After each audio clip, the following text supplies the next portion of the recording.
Bullshit, you're a data-driven marketer. You are not a data-driven marketer. You're a moron. Okay? It's gone through companies, this cultural thing, this idea that marketing is a slot machine and you put $1 in and 30 days later you get $8 out. How do you get to a point where you don't need to buy traffic at all and you just become the preferred brand of choice? And I do this for companies and we see the metrics move, and it's so exciting when I do that. Welcome to Add to Cart, Australia's leading e-commerce podcast that express delivers all you need to know in the fast-moving world of online retail. Every week, Nathan Bush from eSuite and an e-commerce industry expert will share the news, research and insights that you need to know to keep you at the top of your game. And of course, keep your customers adding to cart.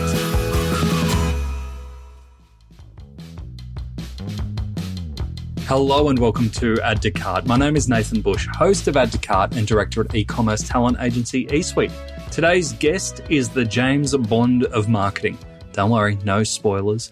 You call him in when you've got a problem to solve and you need the best in the business. Mark Baartse is, in his own words, the outsourced chief marketing officer.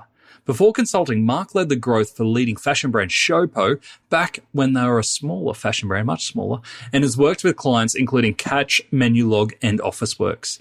He's been awarded the top 50 CMOs, top 50 people in e-commerce, and he's a regular contributor to publications like Ragtrader and Inside Retail.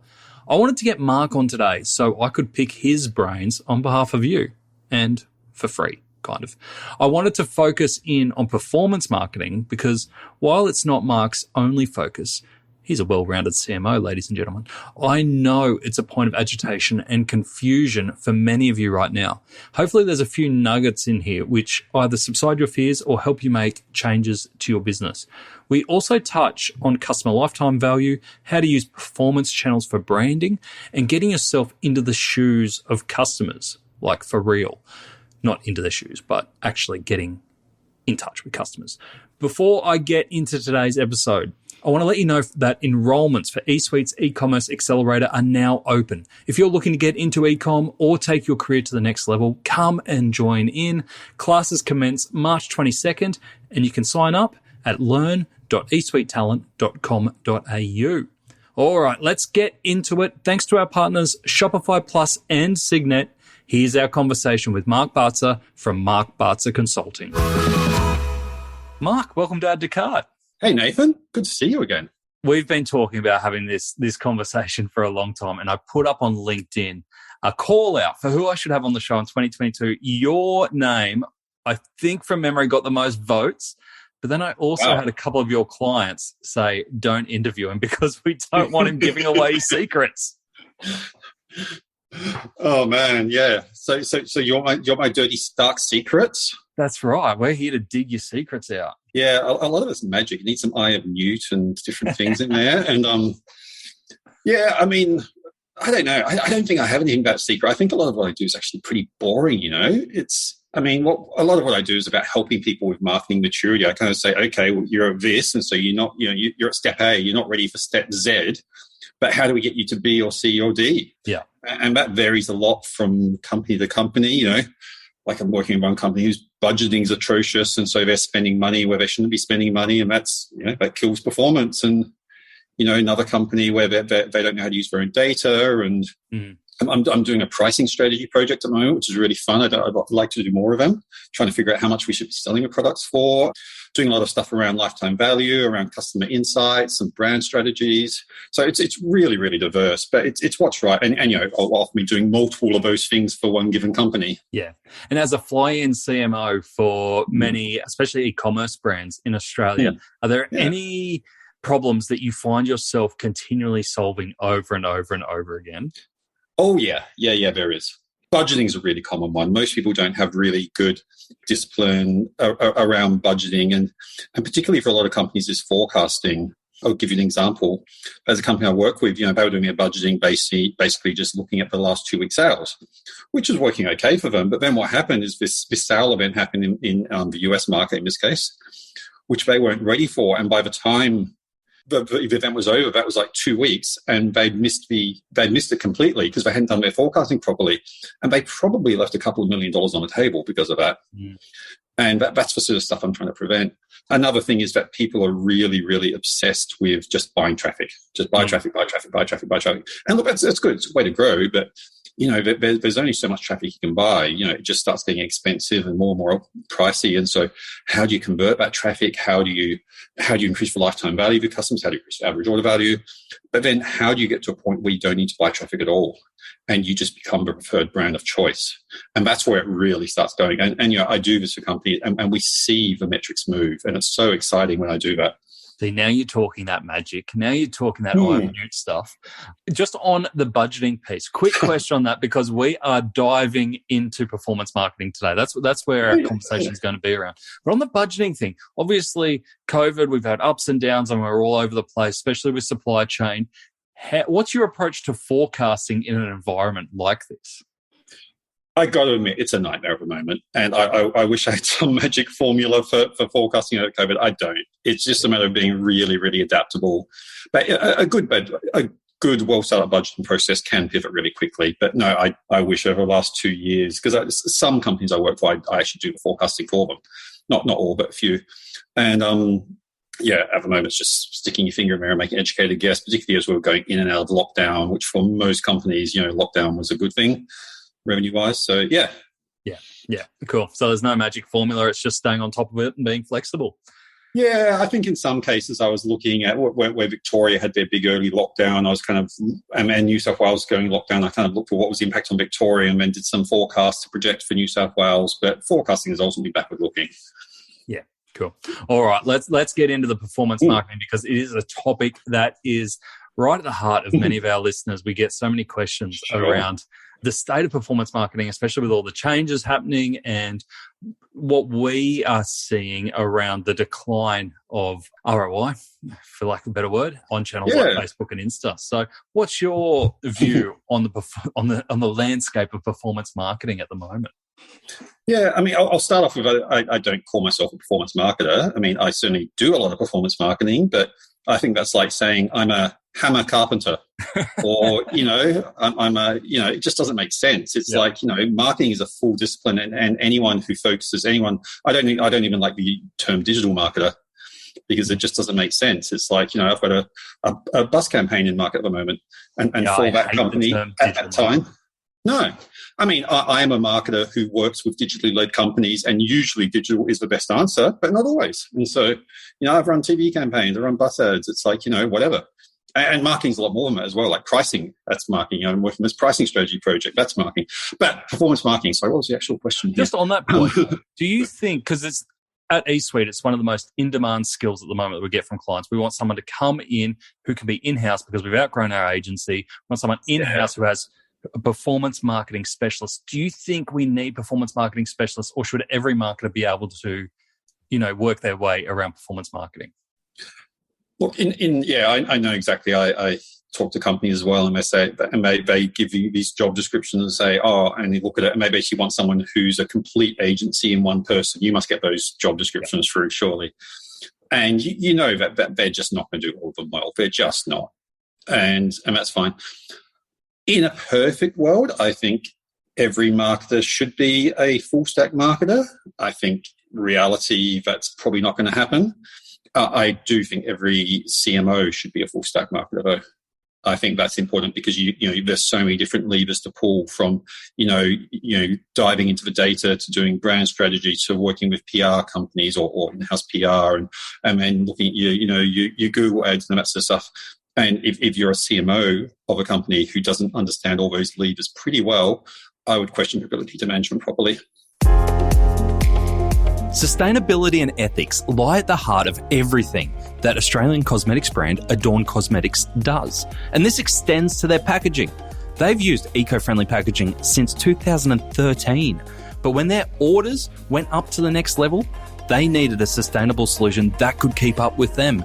That's when they discovered Signet's Giami Wrap Pack system. It's helped them reduce packaging costs by 54% and cut paper waste by 50%. That equates to 40,000 metres of paper saved every year. No doubt, that's something to adorn. Signet has over 5,500 packaging solutions that help leading e-commerce retailers like Adorn Cosmetics step up their packaging game. Visit signet.net.au to find out more. That's signet.net.au.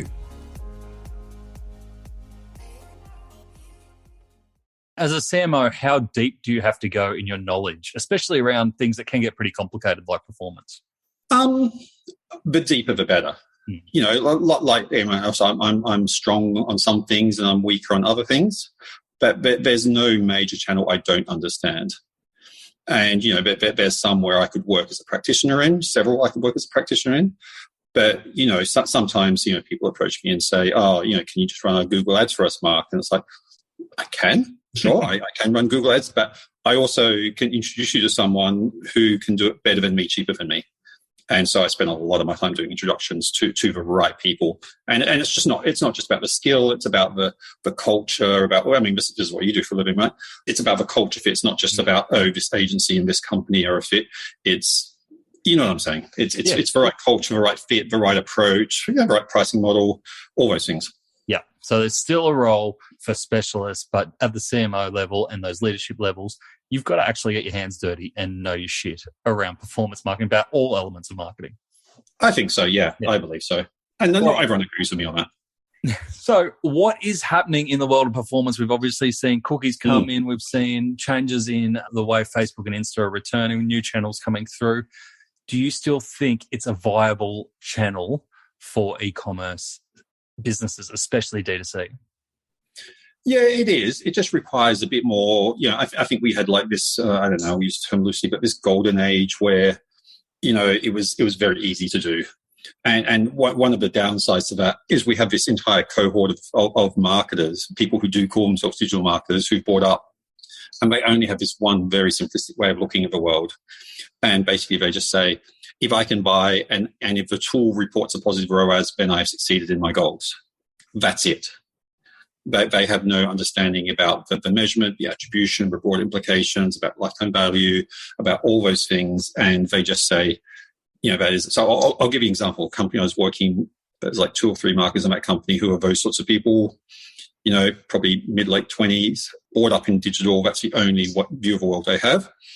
And so their Facebook campaign was running, this is probably early last year, I think it was. You know, they were getting about, you know, 7-8 to 1 on Facebook. So every dollar they spent making $7 or $8 back, as reported by Facebook. And so they were budgeting based on that. And then what happened, I think it was, I'm trying to remember, middle of last year, but before the whole kind of Apple thing, it might have been the year before, when Facebook changed their measurement from being 28-day post-click to 7-day post-click. And this company was like, you know, slightly more expensive product, had a slightly longer buying cycle. And so they saw their numbers drop like 20, 30% overnight when Facebook made this change. And they were freaking out saying, oh, we should spend less on Facebook. We should spend less on Facebook. It's like, your customer behavior hasn't changed at all. You know, there's not a single person who's saying, well, I'm past the 7-day attribution window. I can't buy anymore, right? It doesn't work. But yeah, that's how they were thinking, because that's the only way they have on the world, what the tool tells them. And even prior to that, there were people buying beyond 28 days because it's the sort of product, it's a luxury product, and it's the sort of thing that people are just going to look at and then buy a month, 2, 3, 6 months later. And do you think that's because that ROI number, whether it's 7, 8 times or more, has become so entrenched in businesses beyond the marketing team into CFOs and all sorts throughout the business that any change in that spells panic stations? That's exactly it. Yeah, I think so. So there's 2 problems here. One is that people value accuracy over reliability. So these tools can tell you, you know, you got a 7.28 times return. It's not a reliable number, but they can very accurately report the wrong thing. Yeah. So, and people like that, they're seduced by accuracy. Whereas I could get you another tool, like I had a meeting this morning with a company, and we figured out using other tools and other approaches that the approach was like, you know, returning 700 to 900%. It's not as accurate or precise, but it's very reliable. And I can tell you absolutely guaranteed this is not returning less than 700%. Yeah. But, you know, competing against something, you know, that's doing 623.5%, it doesn't look as good. Yes. So that's one. And then the other one is that's it's as you said with CFOs, it's gone through companies, this cultural thing, this idea that marketing is a slot machine, and you put $1 in and 30 days later you get $8 out. If that's what you don't want to do as a living, that's not what marketing is. It's a nice idea, isn't it? Sure, and to some extent it did work for a few years. But those days, even 2-3 years ago, we're at a heyday of this. It was kind of somewhat working, but it's even when it was imperfect, and it's just becoming less and less perfect as well with cookies dying and the measurement problems. And it's going to be an interesting time for a lot of companies. So what's your approach to measuring performance marketing? Because I'm so interested from a bunch of levels here around where you're drawing the data from, because you mentioned there around reported by Facebook, the tools that you're using and the metrics that you're looking at. Is ROAS still a thing? So there's a lot of questions bundled up in there. Let's start with, what metrics are you looking at to report return from performance? Yeah, okay. I'm going to answer your question indirectly. So what I get asked a lot is people say, what attribution model should I use, Mark? Yes. And it's like, hang on, it's not even the right question. It's like marketing as a discipline has been around for, let's say, 100 years, give or take, depending on when you define the start of it. And attribution as a discipline has been around for 10 or 15 years. So there was like 80 or 90 years of marketing with no attribution. And and look, they were doing okay for themselves. Pretty much every big global household name we know was built prior to attribution. Yep. And so there's this whole suite of tools. And, we've got media mix modeling is coming back into vogue at the moment, mostly because of the death of cookies. And if you talk to anyone at Facebook, they'll kind of, it's pretty hard to have a conversation with them about mentioning media mix modeling. It can be expensive. It can be hard to do. But there's like regression analysis, which is quite cheap and easy to do. And that's kind of like a poor man's media mix modeling. And it's very, very reliable. Tell us about regression modeling. What is that? Basically, what it does is it looks at inputs and outputs. I'm not a statistician, but there's kind of independent variables, independent variables. That's about as deep as my statistical knowledge goes at that point. I've got some statisticians I work with on this stuff, and basically they say, okay, this is how much we spend on Google, this is how much we spend on Facebook, and in almost every company that's fluctuated for a variety of reasons. And then this is what our revenue is. And it basically says, what is the statistical correlation between your Facebook spend and your Google spend and your revenue? And that will come back with a reasonably accurate number. Okay. Now, the downside to regression is it doesn't look at what we did last week, or it doesn't look at what this one specific campaign does. So you still do need to use the tools to figure out how to optimize day to day. But for you, and that's fine, but for your big picture stuff, how are we assigning budgets? How are we growing the company to 300%? So the stuff I mostly work on, then regression's a really cool tool. So you're still interested in trying to get a return number based on channel. You're not I felt we were getting to a point at the end of last year where there was a lot of people going, actually, this whole attribution thing, it's too hard. Let's just throw the whole marketing spend in and get a marketing ROI rather than by channel. You're still going after by channel? Yeah, look, it is. That's not the worst approach, what you're describing. So some companies work towards a MER, management expense ratio. Look, it's not a horrible way of working. There's downsides to it, but the people on the tools, the people actually in Facebook and Google every day, will still be looking and should still be looking at that, unless there's some cases where they've been expressly instructed not to. So I'll give you an example of a campaign I ran. So it was for running this campaign for a client. They had a sale event on, and so I just kind of, fortunately, a lot of people I work with tend to indulge my crazy whims, which makes my job more fun. And so what I did is, let's say, okay, let's just go in one state and let's run a YouTube campaign promoting this sale. And chatted with the media buyers, and they were saying, oh, yes, we can do that in remarketing audiences. No. Let's do it on a complete reach basis, demographic targeting only. No audiences, no remarketing. In fact, I'm trying to remember, we might have even excluded our existing audience. I don't remember for sure. But it was like a really, really broad reach. It was just like women 30 to 50 in one state. That was it. The benefit there is you get really cheap CPM, so you can reach a lot of people really, really, really cheap. And just ran this campaign for I think it was 5 days or something. It was like a sale event. And looked at YouTube afterwards, and I think we spent like $5 or $10 grand on it. And YouTube reported like a 50% ROAS. So for every dollar we made, we'd made 50 cents back. Great way to go out of business, right?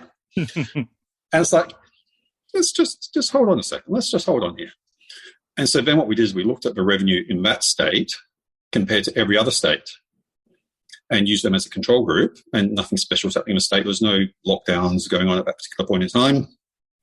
That golden era where we were kind of lockdown free for a few months. And what happened is that state actually declined significantly more. And at that point, we're at about a 300% ROAS. Not profitable, but interesting. Interesting. Yep. 300%, it's like, that's interesting, right? Yeah. And then we turned off the campaign, and I rerun the data, and the revenue stayed up in that state. And at that point, it tapered off after a while. It didn't stay up forever, but it stayed up in that state. And at that point, we had like a 500 or 600% ROAS. And at that point, it's basically break even at that point. Yeah. This company's targeting about 800%, so 600%, it's break even. Yep. And the creative wasn't particularly strong, and there's a lot of things we could have done better. And so that was a really interesting campaign. And I do that sort of thing for a lot of companies. So it's really interesting what you said there, because you're essentially using what is typically regarded as a performance marketing channel, but using it as an awareness and brand play. Yeah, that with performance metrics still. Yeah. It still performed a near, a break-even ROAS.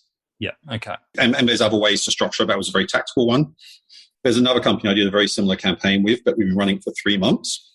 And we've been running it in one region. And it's a naturally seasonal product. And at this point, right now, just looked at the data a few days ago, every region that this company's targeting is in decline, except one, which is actually hitting record sales levels. Wow. Okay. And we dropped like 5 or 10 grand. Yeah. And do you always split geographically to do these tests? Sometimes it depends on the test, but that is one of the tricks. That again, I think it wasn't the question. Something. What do you look at apart from how do you measure marketing? And that is one of the ways of looking at it. And there's lots of different ways. Yeah. Okay. So regression's one, geo-targeting's another. And when you're looking at these numbers, what sources do you trust? Are you trusting the platforms and their metrics, or are you bringing all those numbers into somewhere else? Look, yes and no. Okay, can we go on a tangent here, Nathan? Yes, we can. I love tangents. Good. I like a good tangent as well. So okay, tangent. Let's go on a tangent here. One of the buzzwords in the industry is we're data-driven, right? We're data-driven marketers. Do we swear on this podcast? Yes, we do. Bring it on. Bullshit, you're a data-driven marketer. You are not a data-driven marketer. You're a moron. Okay. Thank you for our intro grab there as well. We're going to take that little clip, and that will bring so many people into this episode because they're like, "What is Mark blowing up about? This is fantastic." Oh yeah. All right, bullshit. Okay. You're a data-driven marketer. Yeah. So the reason you're not a data-driven marketer, you're probably not. And look, but of course, there are data-driven marketers out there. So the number of companies I look at, because so I work with clients on a long-term basis, but I do projects as well. The number of companies I look at where pretty much the first thing I do is I do basic data quality checks. And these are companies and their data is a disaster, and they are making daily marketing decisions on this. Did a project with a company not long ago, several months ago. Big company, you've heard of them. Spending, what are they doing? $500,000 a month on Facebook, something like that. So good size spend. Double tracking. We can do charades if you want to help me guess it. Starts with no. Sorry, carry on. No. If you knew the company was doing charades, this would be really, really funny. And $500,000. So like, I don't care who you are. It's a lot of money, right? Yeah. They were double tracking the results, and they were making daily decisions based on this data that was twice as good as it should have been. How is that happening? It's common. That's the thing. This is not an anomaly. I'd say probably 1 in 3 companies I look at have something similar to that. Like, I'm not talking little, this pixel's not quite implemented. I'm talking major things, I'm calling anything that's affecting your data more than 30%, I'm calling major. Yeah. Probably if we look at that definition, maybe half the companies I look at. Wow. Yeah. So let's start off with that. So you're not data-driven if you don't care about data quality, right? And almost everyone I talk to doesn't care about data quality. Even, I'll give you, here's a tip for your listeners, a really basic one. And this, I don't even call this a data quality problem. This is just a routine thing.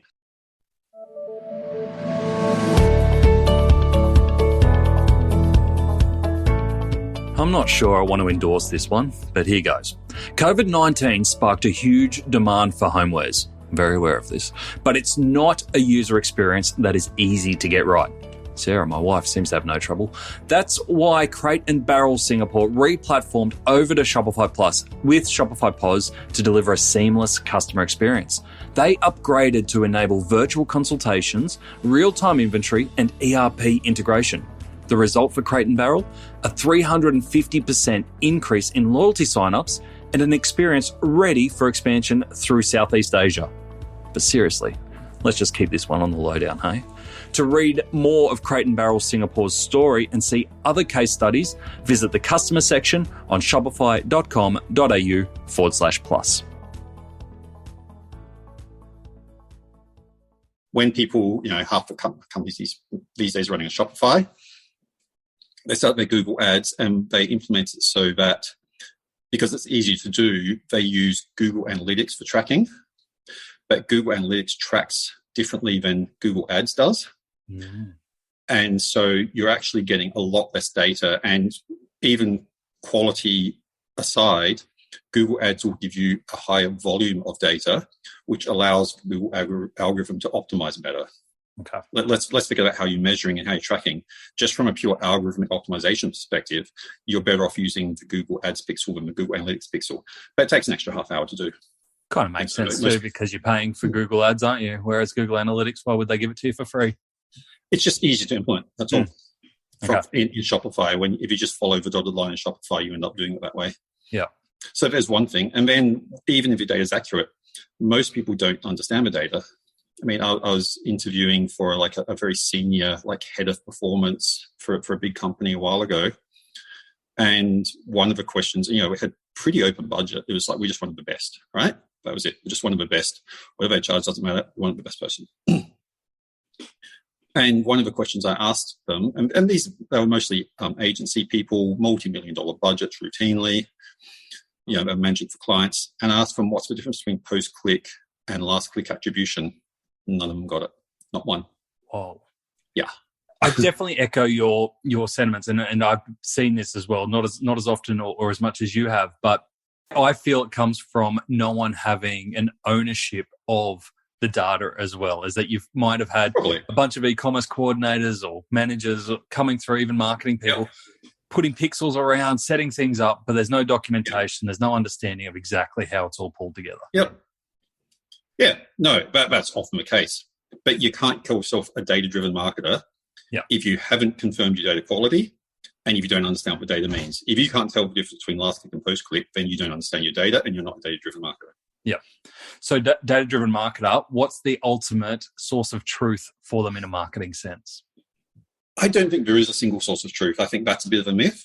Like that conversation I had this morning with someone where we were going through and looking at regression data, so we have a follow-up meeting on Friday, I think it is, where we're actually aggregating data from as many sources as possible. So we're looking at, what's Google Analytics saying our performance is, what's the tool saying our performance, what's the regression saying our performance is. What do we know just from our experience, having run this business for a few years and seen the ups and downs of it? And I'm going to sit down with the head of marketing there and just have a discussion, and we're going to make a call. But as I said to her this morning, it's like, a lot of marketing is sticking your finger in the air and making guessings. And that's what we're going to do. That's going to be a really, really well-informed, well-educated guess. Yeah. And that's the difference. I feel a lot of people try and set up marketing data, especially, to try and save them from thinking, but it should really just enhance the thinking. Yeah, absolutely. And that's the other thing is people, why do you make that decision? It's like, oh, that's what the data said. But data didn't tell you that. Yes. Its data is just so widely, vastly open to interpretation. The last call I was on like an hour and a half ago, chatting with a CEO of a company, and he was saying, we're talking about discount strategy. And we're saying, okay, if we do a 15% discount, we make no money on it, margin's gone. So that's true. It is, you're making pennies at that point. And I said, but with this particular discount strategy, and showed them their own data, these customers have a lifetime value that's between double and triple your regular customers. And so if you're prepared to take a 6 or 12 month view of things, you're actually going to make far, far more money. They're both data-driven decisions. Yeah. It was a data-driven decision. And that's a business judgment at that point. Let's forget about this data-driven bullshit. Let's forget about what's right for the business. For some companies, you need to make your money back within a month, and that's fine. That's not a bad call. But, in this case, he's prepared to make a 6 to 12 month kind of call. And so we're having ongoing discussions on that one. Nice. And so we're diving down another rabbit hole here around lifetime value. Yeah. Obviously, it means so many different things to different people, especially when you start trying to put a time frame around what is a lifetime of a customer. How do you approach calculating lifetime value? Yeah, so it's hard to do. To start off with, most companies I look at don't even look at lifetime value, which for some industries is fine. I've got one company I work with who, the product, it's really, by and large, 80% of their customers are one and done. And for that category, it makes sense. And we have made a conscious, specific, informed decision to ignore lifetime value as a metric as a company. Okay. But the other one I just off phone with, it's off Zoom with a few hours ago. It's a very lifetime value driven company. It's a product which naturally replenishes and kind of, has a natural lifetime value to it. Yeah, so you get into cohort analysis at that point. How many people from a particular cohort repurchased after a particular time? And the longer the better, but we're fast moving businesses. We can't look at 3-year lifetime value. It's just not realistic. So normally looking 3, 6, maybe 12 months if we're lucky. Yeah. Looking at that, but the most important thing is to segment it as well. So if you're saying, okay, we've got, lifetime values, we're making, $100 off a first purchase, and after 12 months, most of those customers have spent $170. It's like what you'll find if you're digging about numbers is 8% of the customers have made one purchase and 8% of the customers have made 20 purchases. And it's trying to figure out who was which and how do you target them and how do you, that's where the smarts come in, the strategies come in. How do you get the one and done to make a repurchase if you can? And how do you find more of those 10 purchase customers? And then segmenting to figure out who those 10 purchase customers are. Yeah, it's an interesting one because we had James from Particular Audience come on a couple of weeks ago. I think I met him, yeah. Yeah, great. And we had a great chat, especially around this topic. And his view was that customer cohorts are dead and that for him, getting like-minded customers together was an activity that kind of wasn't worth its salt because, and I'm putting words in his mouth, obviously, his preference and what he's selling is that we should be going on product journeys and product intent because that will tell us the next likely step better than a cohort will. Yeah, and from memory, particular audiences like visual merchandising and stuff like that, right? Yeah, visual merchandising, search, all that stuff. I've had a quick look at it. Yeah, one of those products, I've had a quick look at that category. And from his perspective, that makes sense. But when you're looking at acquisition and like CRM strategies, then look, in a perfect world, but the data maturity required to do that is in some cases just simply not possible. The data is simply not available. Or in other cases, it's beyond the scope of anything less than $1 billion company. Yeah. But from an on-site merchandising perspective, he's probably right. And he knows more about that stuff than I do. So I don't think it's an either or. No, I don't think so either. I think it's just interesting that the death of the cookie. I think the death of the cookie has not so much, it's probably been overblown, but I love that it's opened up new ways of thinking about things that have been seen as gospel for so long. Yeah, I don't know. In some ways, I'm kind of excited by it, to be honest. I think it's going to shake out a lot of amateurs and a lot of people who've had very poor practice. Whenever Chrome does the final death knell, whenever it's like mid next year, I can't even remember the date. Yeah, it got moved, didn't it? Yeah. It's sometime 2023, and then Chrome Google just this week changed they dropped Flock and replaced with their new, what's it called? I can't even remember what it's called. It wasn't bird themed. Have you noticed all the cookie replacement tools are bird themed? Google it. Almost. You know why? Because they just fly in and shit on you. Yeah, that's true. Yeah. All right. So let's put our broader marketing hat on. And what are you seeing out there? What's really exciting you in marketing at the moment? Any new platforms, tools, executions? Yeah, I don't know, platforms. So I'm not obsessed with this, but just getting back to LTV, I'm working with a startup in New York who do like amazing LTV work, like, and it's basically, in a perfect world, you have a, team of data analysts and data scientists and a data warehouse, but most companies can't afford that. And even if you can afford it, it takes, 6-12 months to get that useful. And so this is kind of like the poor man's data warehouse, and gives you, all those questions I was talking about was from this product. Cool. And so that's really cool. That's really exciting. What else is happening out there? I don't know. There's so much work and so much stuff happening in the cookie replacement world. I'll put a scenario to you. Assume you are an up and coming young women's fashion brand. I won't name any names. Would you be starting a TikTok channel right now, or do you think it's flown? No, I reckon it is. So I think TikTok is overhyped, but doesn't mean it's not a good channel. I just saw some data just a few days ago that said amongst the over 18 audiences, TikTok is reaching 37% of people, wow, whereas YouTube's reaching 89% of people. So if you're looking for broad reach, YouTube is still far and away superior, just to reach as many people as possible. But if you're aiming at 20-year-old women, I would imagine I don't have the data, but I would imagine those numbers would be pretty neck and neck at that point. Mm. And I feel like that audience is still, and from what I've seen, the research I've seen, is still visiting Facebook, but not necessarily engaging. So you're still getting the numbers from some of the eyeballs, but it's just a check-in, what's going on, I'm out again. Almost like, yeah. Could be, potentially. But then again, this is another marketing bugbear of mine that so many marketers think that they are the customer, and they're not. But rule number one of marketing, the second you join the company, you cease to be the customer. Yeah. But even then, I work on one kind of younger women's fashion brand as a client, and they're still driving significant revenue, like you're talking double-digit % from Facebook. And yet you go around the office and talk to, it's a fashion company, it's like filled with 20-something girls in the office, as they all are. Yeah. And you go and ask them to say, how many of you on Facebook? And they'll all say, we're not. Mm. It's all Insta or even TikTok. They've even abandoned Instagram. But but the data's quite clear. Facebook's still a dominant player. Yeah, right. And it's probably only in the last year or two in that market that Instagram took over from Facebook. Mm. And TikTok's still a long way behind. So I'm not saying for a second, because you've got to build up your maturity and your following, and there's a great audience there. But just don't assume that you are the audience.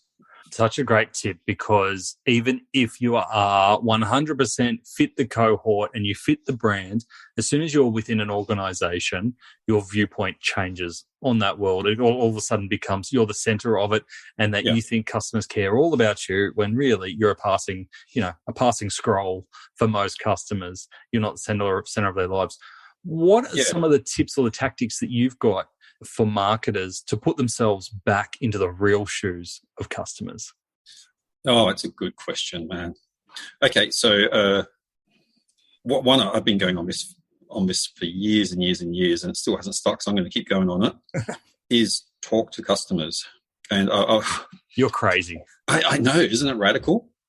But I remember I was speaking on a panel at a conference like 2 years ago, and one of the other guys on the panel was like a country manager of, I won't say who, but a large, well-known data company. And I was talking about this. I said, talk to your customers. And he was going, I think he was the sponsor of the panel, actually.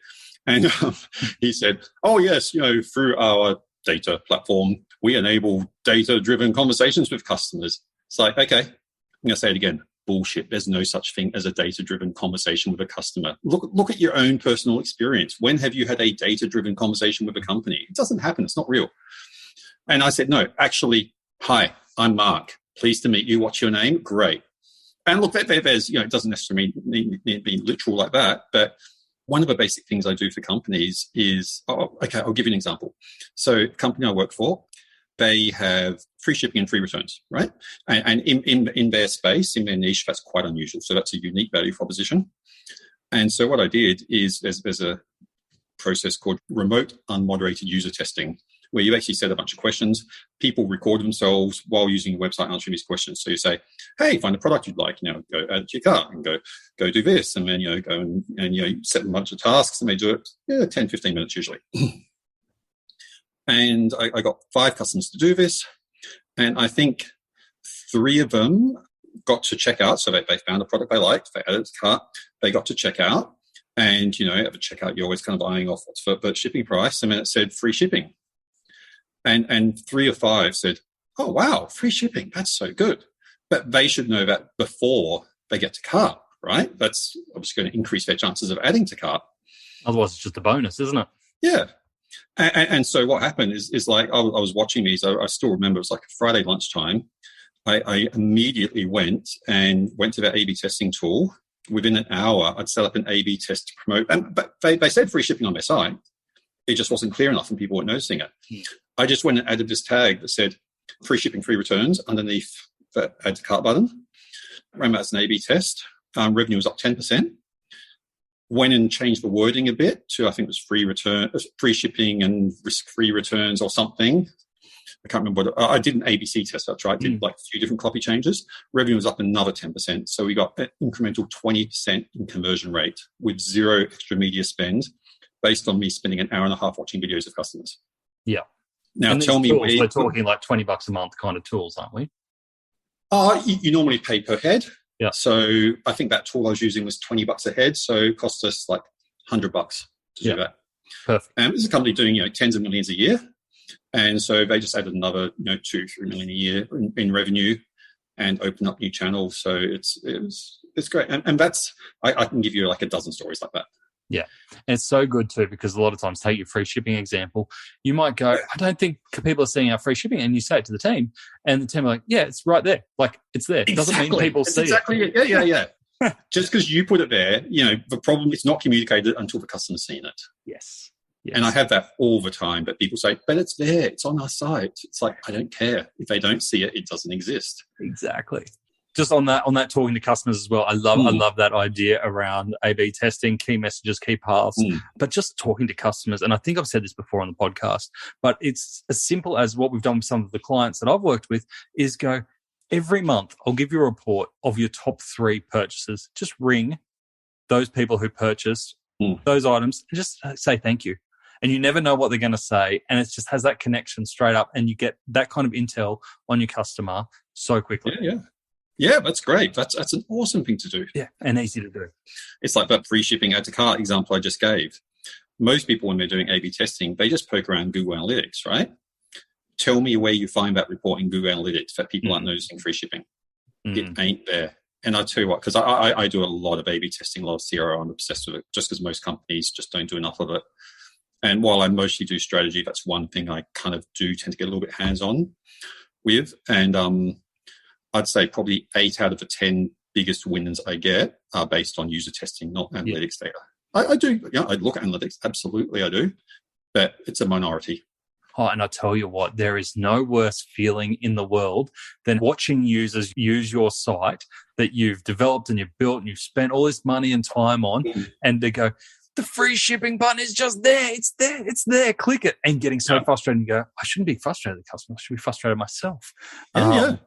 But there's a visceral kind of response to it. And I think it works really well as a team, especially when you're trying to show other people that the customer's having a problem. Customer work quicker than data. Yeah, I've had kind of a diverse career. I've worked in lots of different fields, and I worked as a UX person briefly years ago. And I would sit, back as old school, you'd literally sit next to the user and give them instructions and talk with them and get them to the sign. And the number of times where people are just like scrolling right past the thing they're meant to be clicking, and you're just sitting there trying to keep a straight poker face.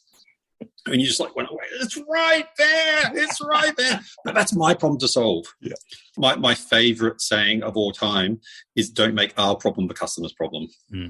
It's not the customer's problem to solve. It is our problem to solve. And if they can't find the button, if they don't know we've got free shipping, that is my problem. It's not the customer's problem. You know what I think you should say in those situations? Bullshit, you're customer-centric. So you can it's interchangeable for data or customers. You can interchange it. If people, I do say that. No, if people say they're customer-centric, and then your mate's question is, how many customers have you spoken to recently? Oh, no. So what do you mean by customer-centric? It's like, I just think about what the customer would like.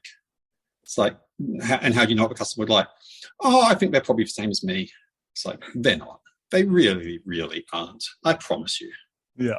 They're just not. So when I did some like advanced marketing studies a few years ago, and literally the first slide in the first lecture was "You are not the customer." Did it hit home? Oh yeah, I mean, I knew that. It's kind of just reassured me that I was on the right course. Yeah, beautiful. Now, last question I've got for you because we better let you go. Last question. We all need to know this. No. Should we be bidding on brand terms? Oh man, that old chestnut. A lot of what I do for a living, I sometimes feel guilty taking money off people. Not that guilty, I still take it. But a lot of what I do is I just test things. I guess the thing is I know what to test. That's probably the trick. And so I say just test it. But having said that, I've run that test a number of times, and I don't recollect ever losing, as in turning off has always been a good thing. As in keeping them on is the way to go, or turning them off? No, turning them off. Turning them off. Yeah, usually. Look, there's lots of reasons. If you can get it cheap enough, my general rule of thumb is, because I do a lot of international market entry as well. And so, so typically a company that's done well in Australia wants to enter US or, Singapore or something. So typically I recommend leaving on in those markets because it's a trust. I believe, and I have no data to back this up, that's a trust element. That because when you enter a new market, one of the big issues is trust. And so by having a paid ad there, I believe that's a trust element. I have no data to back me up on that. And it's usually, you're looking at $500 a month or something in a new market. So it's not a big deal. Yeah. Mark, we better let you go. But before we do, what's next for you and some of the projects you're working on? Oh, I don't know. I'm just going to keep doing what I'm doing. Yeah, it's lots of fun. Everyone keeps saying, you're going to hire someone, because I've got plenty of work on. But it's like, I like what I'm doing. I like taking on the sort of challenges that other people can't do, and so that I can't hire someone to do. And if I start doing boring routine work, then I'll probably stop what I'm doing at that point. Love it. And if people are interested in putting a challenge to you, what's the best way to get in touch? Oh, probably LinkedIn. I spend a lot of time there. I assume the spelling of my name is in the show notes. So Mark Baartse, or if you particularly want, you can email me, mark@markbaartse.com. Beautiful. Mark, thank you for coming on Add to Cart and spilling some of your secrets. We didn't even get to branding and all the other things that you do. Oh, man. That's a conversation hopefully for another time, but we appreciate your thoughts on performance marketing and lifetime customer value. Cool. Thank you, Nathan. When Mark and I were throwing around the idea of having a chat together, performance marketing was just one of a handful of topics we were considering. All of them would have been good, and it really goes to show the depth of knowledge that Mark has. And not just that, I love that he doesn't always stick to the conventional lines that are always trodden out, especially in marketing. And he caught me off guard a couple of times in there, which I actually really enjoyed. Here are the top 3 takeaways that stood out for me. Number 1, A/B testing rules. Mark spoke about how data and data quality is important, but actually watching users complete tasks on your site gives you insights that you would never get from analytics alone. I've used tools such as usertesting.com to do this, and you can literally set your tasks up, like add something to checkout, and get screen recordings in half a day and for under $100. If you're not doing this, there's no excuses not to. Number 2, performance-based branding. While we often chase immediate ROI for our online campaigns, Mark gave a brilliant example where he set up broadly targeted reach campaigns, but limited to one state. That state didn't see direct conversion, but saw a larger uplift over a longer time frame. A really simple, but potentially game-changing test for your marketing. Number 3, the true marketer.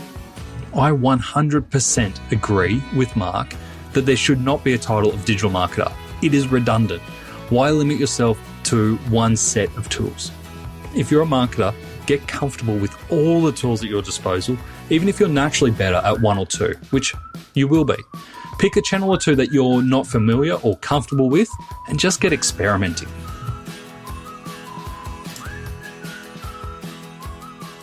To finish up, I have 3 resources for you. Firstly, if you're a first-time listener of Add to Cart and you want to stay up to date with new episodes, head over to addtocart.com.au and you can sign up for our weekly newsletter. We'll let you know every time a new episode drops, as well as giving you my 3 takeaways from each episode and a link to the transcripts so you can know that this is an episode that you want to dive straight into. Secondly, If you want a weekly roundup of the best e-commerce case studies, tools, and research, sign up to the High Five Friday newsletter, which is delivered to inboxes at 8 a.m. every Friday morning. I read all the e-commerce news and send you the bits that I think you can take action from. Sign up at 12high.com.au/high five. And the last thing, if you are looking to explore your next e-commerce opportunity, head over to esuitetalent.com.au. We are a dedicated e-commerce talent agency connecting the best e-commerce talent with the fastest growing brands.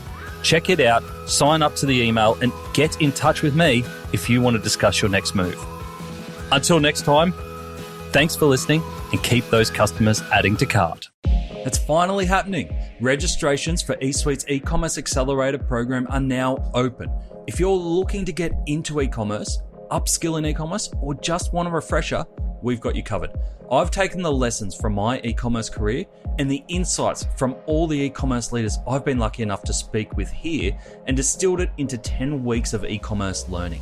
We cover the foundations of e-commerce, including strategy, marketing, technology, finance, analytics, and supply chain. You'll even leave with an official Shopify certification. Every week, I will host a 2-hour live lesson, which will be supported by templates, case studies, and resources to accelerate your e-commerce career. And because you guys lend me your ears, I'll lend you a discount code. Use the code ADDTOCART, all one word, our original, to get $200 off your sign up. That's ADDTOCART as the discount code. So don't wait. Class commences on the 14th of March and registration is now open. Head over to learn.esuitetalent.com.au. That's learn.esuitetalent.com.au to secure your place today. See you in there.